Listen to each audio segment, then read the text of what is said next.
Shalom,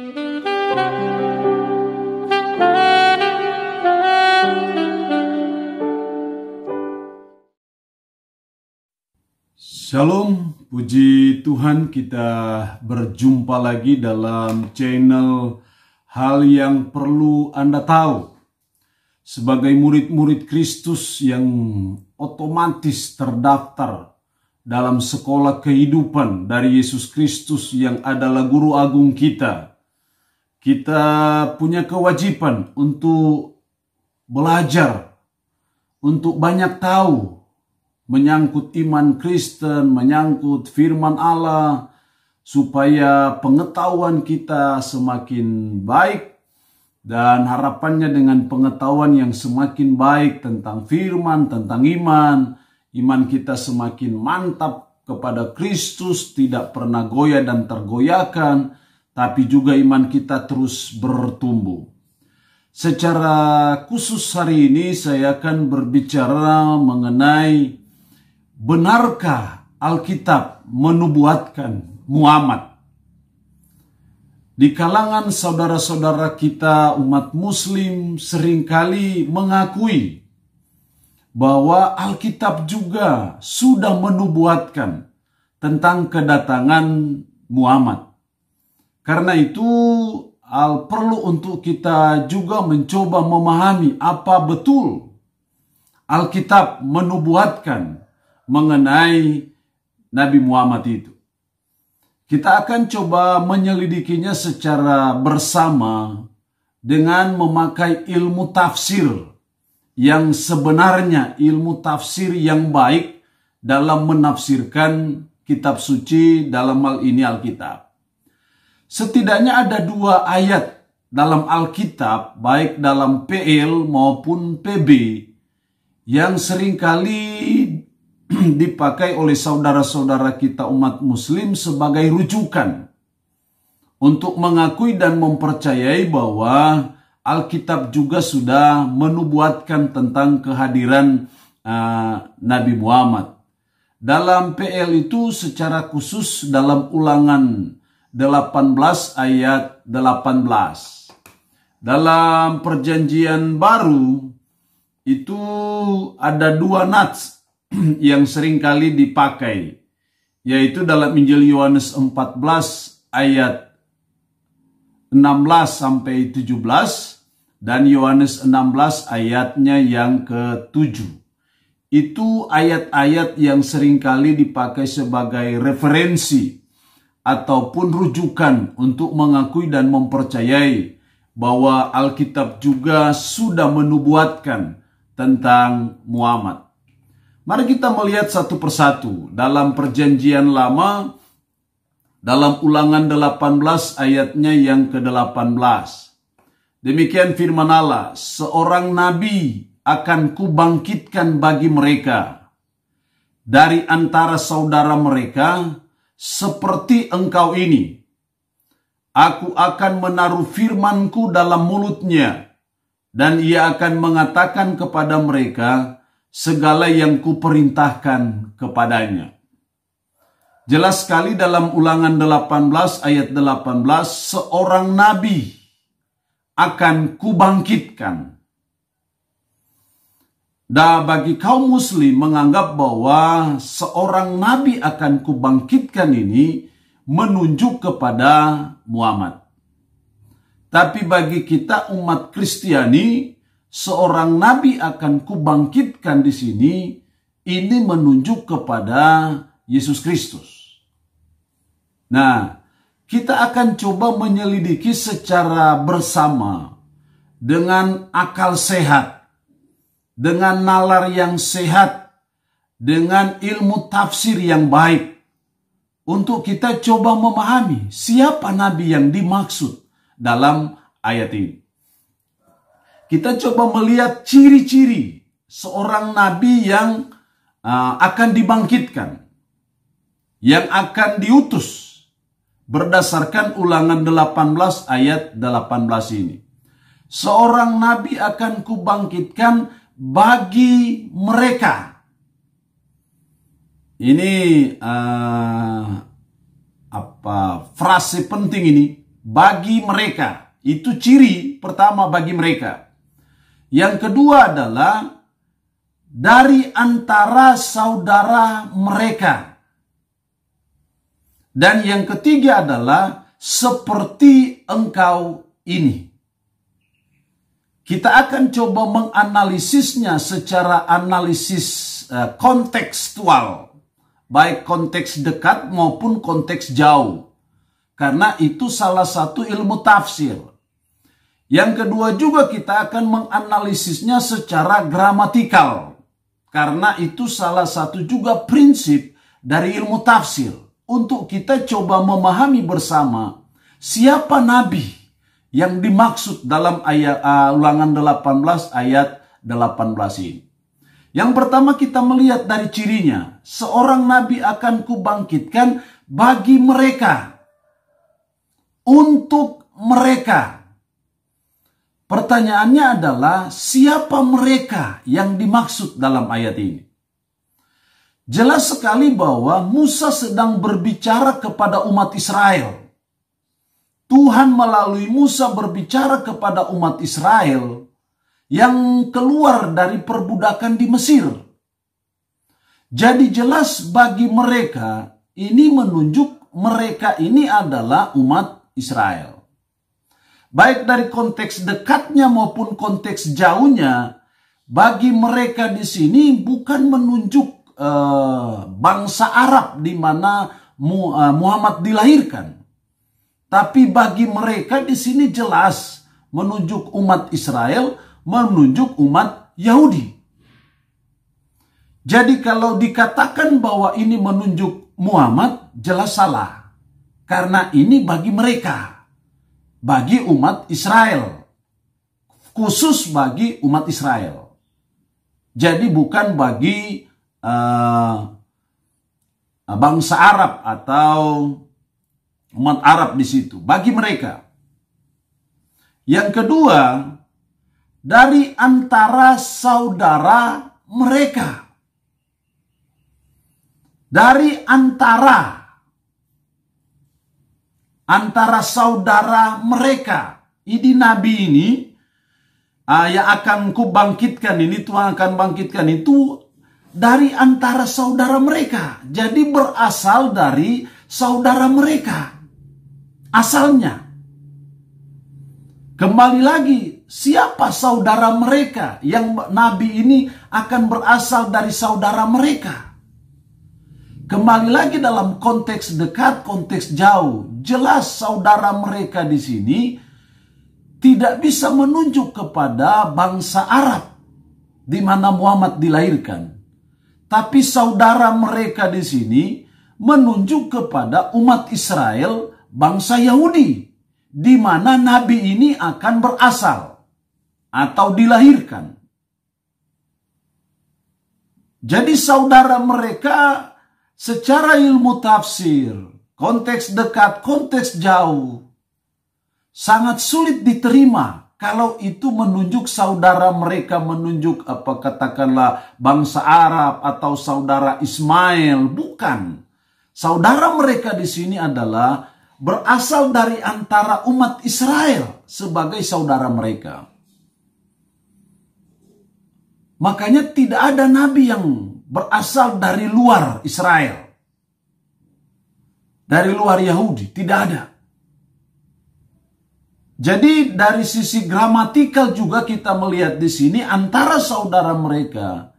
Jelas ini menunjuk kepada Yesus Kristus, bukan menunjuk kepada Nabi Muhammad. Yang ketiga, seperti engkau ini. Jadi seorang nabi ini seperti engkau ini, seperti Musa. Seringkali mereka, saudara-saudara kita yang muslim menganggap bahwa seperti engkau ini, jelas ini menunjuk Muhammad. Karena Muhammad dengan Musa ada kesamaan. Kesamaannya adalah bahwa Muhammad dan Musa sama-sama nabi. Kesamaannya adalah bahwa Musa dan Muhammad itu punya bapak, punya ibu. Kalau Yesus Kristus tidak punya bapak. Kesamaannya adalah bahwa Musa, Muhammad ini sama-sama dilahirkan dari suatu hubungan seks yang normal, tapi Yesus tidak. Jadi tidak ada kesamaan di situ. Itu argumentasi-argumentasi yang seringkali dipakai. Tapi yang seperti engkau ini pasti ini sesuatu yang khusus. Kalau hanya kesamaan dari sisi punya bapak dan punya ibu, Muhammad punya bapak dan ibu, Musa juga punya bapak dan ibu, saya juga bisa. Saya juga punya bapak dan punya ibu. Oh, kesamaannya bahwa sama-sama dilahirkan secara normal. Saya juga dilahirkan secara normal. Jadi seperti engkau ini bukan kesamaan yang sifatnya general, yang sifatnya umum, yang berlaku bagi hampir semua orang. Tapi seperti engkau ini ada pada suatu kesamaan yang khusus, kesamaan yang spesial. Jadi Nabi ini seperti Musa, tapi pada hal yang khusus yang tidak berlaku bagi yang lain, yang di orang lain tidak ada. Lalu apa itu? Seperti engkau ini. Seperti Musa membebaskan umat Israel dari perbudakan di Mesir. Seperti itu juga Yesus membebaskan manusia dari perbudakan dosa. Kesamaannya dari sisi itu. Jadi ini tidak ada yang lain. Kesamaan ini tidak ada berlaku bagi nabi yang lain, bagi orang yang lain. Siapapun tidak berlaku itu. Karena ini seperti engkau ini adalah sesuatu yang khusus, sesuatu yang sangat spesial, yang tidak berlaku, yang tidak ada padanannya kepada orang lain. Seperti engkau ini. Demikian juga dari sisi kesamaan bahwa Musa rela meninggalkan zona nyaman di istana Firaun demi umatnya, demi bangsanya Israel. Demikian juga Kristus sengaja meninggalkan zona nyaman di sorga, datang ke dalam dunia sampai mengalami penderitaan. Itu sesuatu yang sangat spesifik dan sangat spesial dalam hubungannya dengan seperti engkau ini. Tapi di sini yang sangat menonjol kesamaan antara Yesus Kristus dan Musa ini. Yang tidak ada padanannya bagi orang lain. Bahwa Musa membebaskan umat Israel dari perbudakan di Mesir, Yesus membebaskan manusia dari perbudakan dosa. Jadi dari tafsir gramatikal, tafsir kontekstual, jelas seorang nabi akan kubangkitkan. Tidak lain dan tidak bukan ini menunjuk kepada Yesus Kristus dan bukan menunjuk kepada Nabi Muhammad. Itu hal yang pertama di dalam perjanjian lama. Sekarang kita melihat perjanjian baru. Ada dua nats yang sering kali dipakai oleh saudara-saudara kita untuk mempercayai dan meyakini bahwa Alkitab juga sudah menubuatkan tentang Nabi Muhammad. Kita pertama lihat dari Yohanes 14 ayat 16 sampai 17. Demikian firman-Nya. Aku akan minta kepada Bapa, dan Ia akan memberikan kepadamu seorang penolong yang lain, supaya Ia menyertai kamu selama-lamanya, yaitu Roh kebenaran. Dunia tidak dapat menerima Dia, sebab dunia tidak melihat Dia dan tidak mengenal Dia. Tetapi kamu mengenal Dia, sebab Ia menyertai kamu dan akan diam di dalam kamu. Ayat ini seringkali menjadi dasar rujukan, referensi bagi saudara-saudara kita umat Muslim yang mengatakan bahwa Alkitab menubuatkan mengenai kedatangan Nabi Muhammad. Mari kita akan menyelidikinya dengan ilmu tafsir, dengan akal yang sehat. Yang pertama kita lihat, aku akan minta kepada Bapa, dan ia akan memberikan kepadamu seorang penolong yang lain. Bagi umat Muslim menganggap bahwa penolong, seorang penolong di sini menunjuk kepada Muhammad.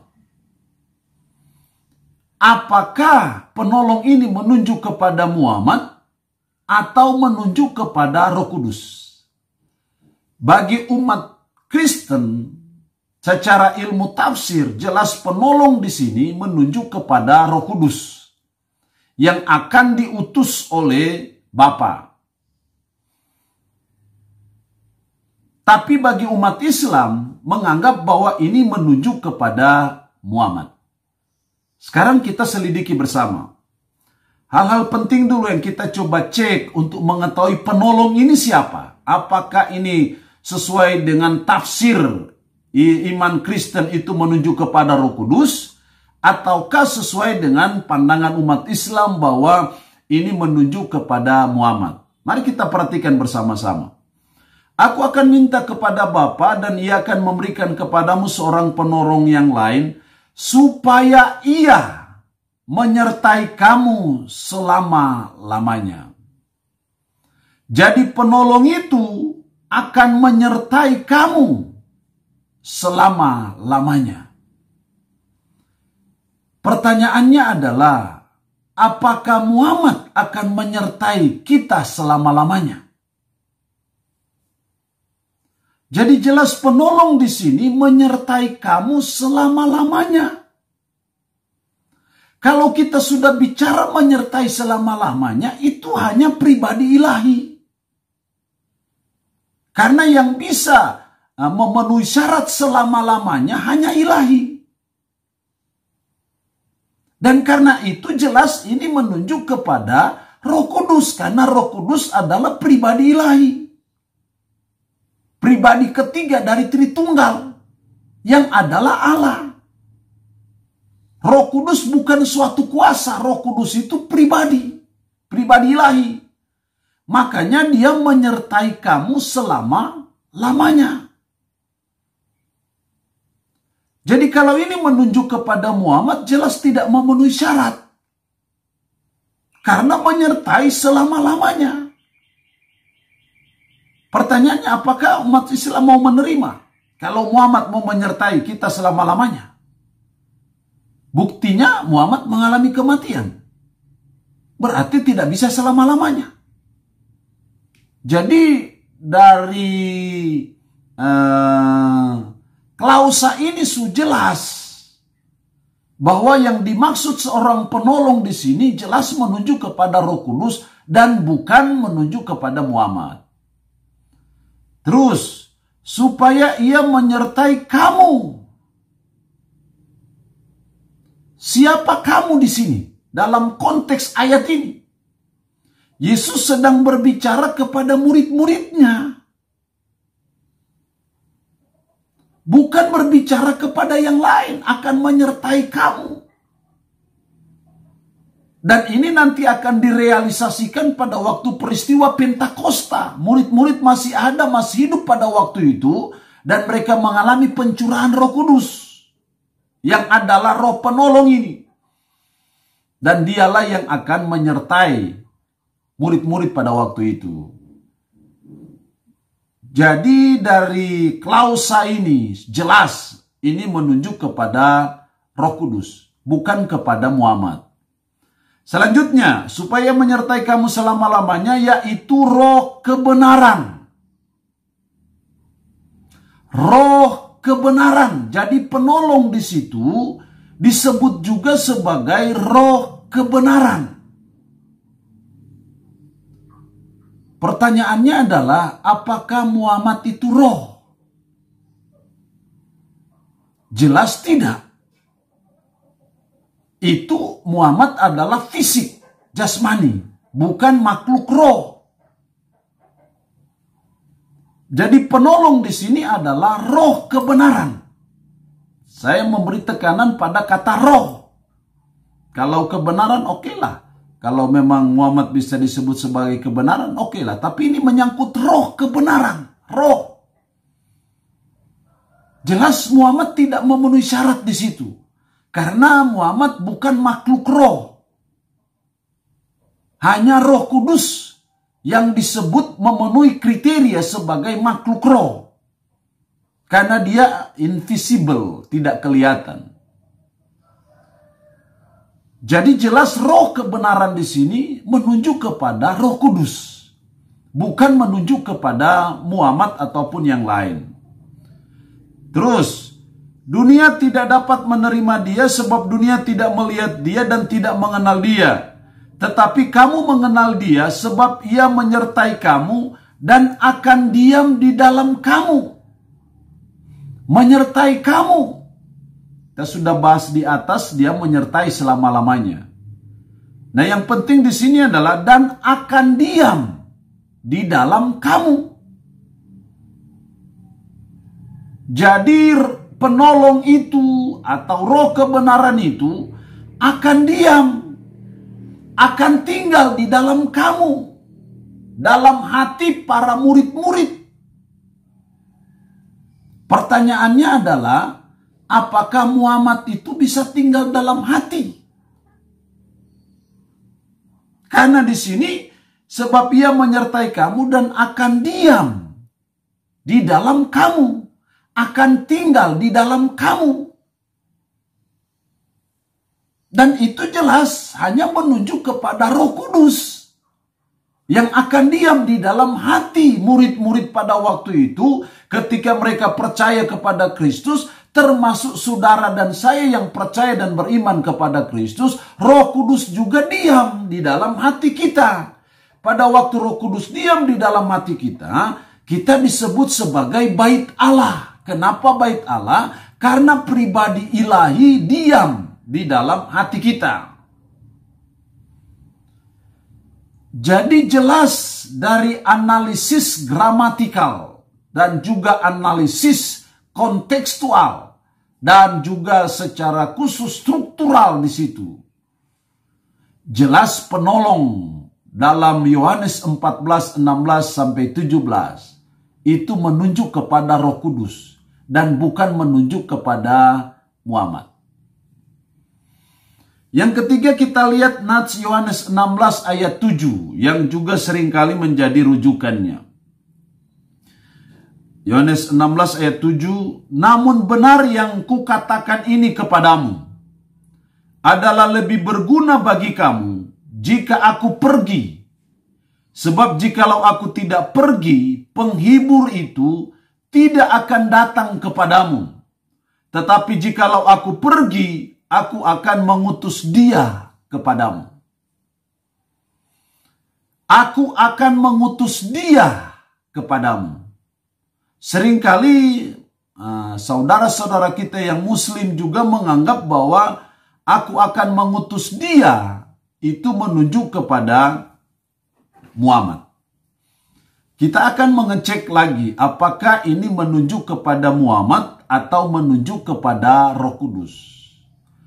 Dari analisis konteks dekat, Yohanes 16 ini masih berhubungan dengan Yohanes 14 yang kita sudah sempat bahas tadi. Jadi penghibur itu yang dijanjikan oleh Yesus itu diberi gelar juga sebagai penghibur. Apakah mungkin Muhammad masuk kategori sebagai penghibur? Rasanya agak sulit diterima untuk itu. Terus aku akan mengutus dia kepadamu. Kepadamu. Jelas kepadamu di sini adalah menunjuk kepada murid-murid Yesus pada waktu itu. Bukan kepada yang lain. Aku akan mengutus dia kepadamu. Jelas Muhammad tidak diutus kepada murid-murid Yesus pada waktu itu. Dan termasuk juga kepada orang yang percaya kepada Kristus. Bukan. Jelas ini menunjuk kepada murid-murid pada waktu itu. Dan juga kepada murid-murid yang akhirnya percaya kepada Yesus Kristus dan beriman kepada Yesus Kristus. Itu yang dimasuk kategori kepadamu di sini. Jadi jelas yang dimaksud penghibur di sini, yang dimaksud oleh Yesus, aku akan mengutus dia kepadamu. Jelas ini menunjuk kepada Roh Kudus. Dan tidak bisa dan tidak mungkin menunjuk kepada Muhammad karena secara analisis gramatikal, analisis kontekstual, itu tidak memenuhi syarat ilmu tafsir yang baik dan yang benar, yang umum dipakai dalam memahami suatu kebenaran firman Tuhan. Dari argumentasi-argumentasi saya ini, bagian dari apologetika, pembelaan tentang iman Kristen. Dan firman berkata bahwa kita harus siap sedia mempertanggungjawabkan, memberi pertanggungjawaban terhadap iman. Dan saya sudah berusaha menjelaskannya itu, bahwa jelas dapat kita simpulkan bahwa dalam perjanjian lama tadi Ulangan 18 ayat 18, Nabi jelas menunjuk kepada Yesus Kristus dan bukan menunjuk kepada Muhammad. Dalam perjanjian baru, penolong, penghibur, jelas Muhammad tidak memenuhi syarat untuk itu. Yang dimaksud penolong, penghibur yang akan diutus Bapa ataupun Yesus Kristus, jelas itu menunjuk kepada pribadi ilahi, yaitu Roh Kudus sebagai penolong, sebagai penghibur, sebagai roh kebenaran, karena dia sering diberi gelar seperti itu. Dari paparan ini jelas bahwa Alkitab tidak pernah menubuatkan tentang Nabi Muhammad. Tidak ada satu ayat pun, bahkan satu kata, kalimat, frase dalam Alkitab yang menubuatkan tentang Nabi Muhammad. Jadi jelas yang dinubuatkan di situ dalam Ulangan 18 ayat 18 menunjuk kepada Yesus Kristus.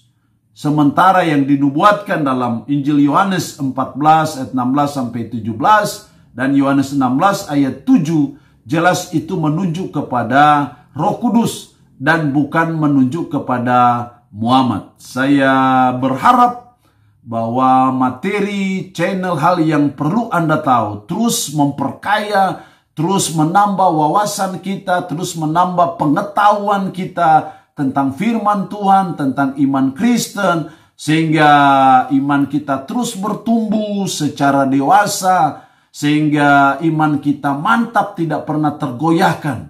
Kita jadi murid Kristus yang baik, sehingga level kita terus naik dari murid SD ke SMP, ke SMA, sampai ke perguruan tinggi. Dan saya percaya itulah kerinduan guru agung kita, Yesus Kristus yang adalah guru kita, tapi dia juga adalah kepala sekolah dari sekolah kehidupan Yesus Kristus.